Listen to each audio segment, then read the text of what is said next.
Night life enjoy करत असताना नियम आणि कायद्याचे अनुसरण राहतील त्याबद्दल आमचे कोणत्याही प्रकारची आक्षेप नाही.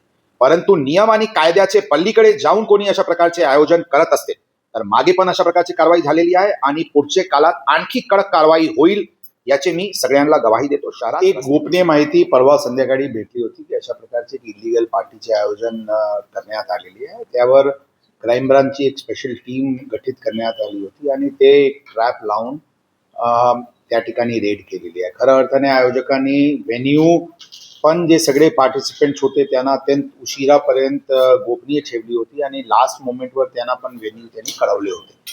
हे सर्व जे प्रिलिमिनरी इन्फॉर्मेशन आल्यानंतर जे प्रिलिमिनरी खात्री करण्यात आली त्या अनुषंगाने तिथे काही अवैध होणार असल्याची आमची खात्री झाली होती आणि त्या अनुषंगाने ही कारवाई झाली. तिथे मोठ्या प्रमाणात अवैध दारू साठा सापडलेले आहे. ते दारूची परवानगी त्यांना होती परंतु ती 11-11:30 वाजेपर्यंतची होती. परंतु उशिरापर्यंत तिथे हे पार्टी चालू होती. पार्टीची कोणताही परवानगी त्यांनी घेतली नव्हती. लाऊडस्पीकरची कोणताही परवानगी घेतली नव्हती. कॉंग्रिगेशनची कोणताही परवानगी घेतली नव्हती. काही रेडमध्ये काही छोट्या प्रमाणात 3 ग्राम गांजा पण सापडलेले आहे. मोठ्या प्रमाणात युवक युवती त्या पार्टीमध्ये होते. ऑर्गनायझर्स आणि त्याचे पूर्ण जे इकोसिस्टम आहे त्यांचे पूर्ण जे टीम्स आहेत त्यांचे विरुद्ध गुन्हा दाखल करण्यात आलेली आहे. तपास सर्व दिशेने आणि सर्व दृष्टिकोनातून इन्क्लुडिंग टेक्निकल इन्व्हेस्टिगेशन सुरू आहे. जे कोणी अशा प्रकारचे हे आयोजनामध्ये ज्यांचे प्रत्यक्ष अप्रत्यक्ष सहभाग होता सर्वांचे विरुद्ध कडक कारवाई करण्याची भूमिका पोलिसांची आहे. तपास सध्या प्राथमिक स्टेजवर असल्यामुळे याचे व्यतिरिक्त काही माहिती सध्या देणे शक्य नाही. परंतु एक गोष्टी नक्की आहे की लोकांनी जोपर्यंत नाईट लाईफ एन्जॉय करत असताना नियम आणि कायद्याचे अनुसरण राहतील त्याबद्दल आमचे कोणत्याही प्रकारची आक्षेप नाही. परंतु नियम आणि कायद्याचे पल्लीकडे जाऊन कोणी अशा प्रकारचे आयोजन करत असते तर मागे पण अशा प्रकारची कारवाई झालेली आहे आणि पुढच्या काळात आणखी कडक कारवाई होईल याचे मी सगळ्यांना गवाही देतो. शहरात रस्त्यावर डिसिप्लिन असण्याचे दृष्टिकोनातून पोलिसांची नाकाबंदी असो, ड्रंक अँड ड्राईव्हची विरुद्धची कारवाई असो,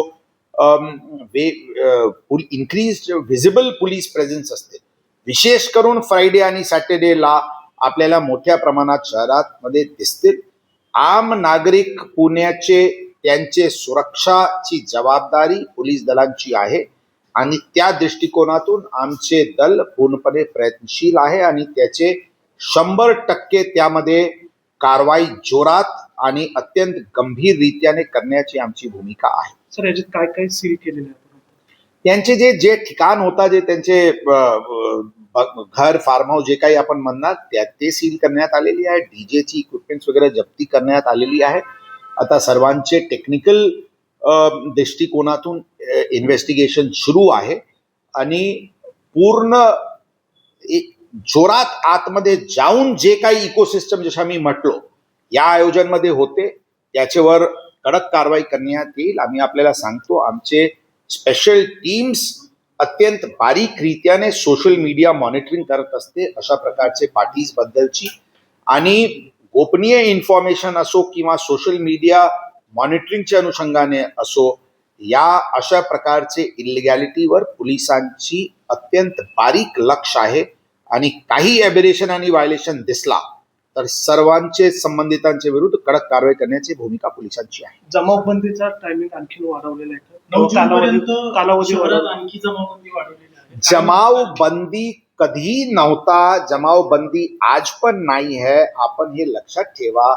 रेग्युलेटरी नोटिफिकेशन 37(1)(3) पोलीस ऍक्टचे अंतर्गत आंदोलनचे परवानगी घेणे इत्यादी या कंडिशनचे असते. जमावबंदी वगैरे सारखे कृपया करून या कन्फ्यूज करण्याच्या दृष्टिकोनातून हे करू नये. कोणताही प्रकारची जमावबंदी किंवा कोणी लॉकडाऊन म्हणते अशा काही गोष्ट नाही. गोष्टी स्पष्ट आहे. जे काही रस्त्यावरचे हॉकिंग आहे किंवा पान टपऱ्या आहे किंवा फूड स्टॉलचे रस्त्यावर लागत असते त्यांना हॉकिंगची परवानगी महानगरपालिकाचे 10 वाजेपर्यंत असते. ते 10 वाजताची इम्प्लिमेंटेशन होत आहे. एक लक्षात ठेवा, जे काही परमनंट स्टॅब्लिशमेंट्स आहे, कॅफेटेरियाज असतील, शॉप्स असतील, गारमेंट शॉप्स असतील, जे परमनंट स्टॅब्लिशमेंट आहे त्यांना 24 तास खोलण्याची आणि खुला राहण्याची परवानगी शासनाने दिलेली आहे.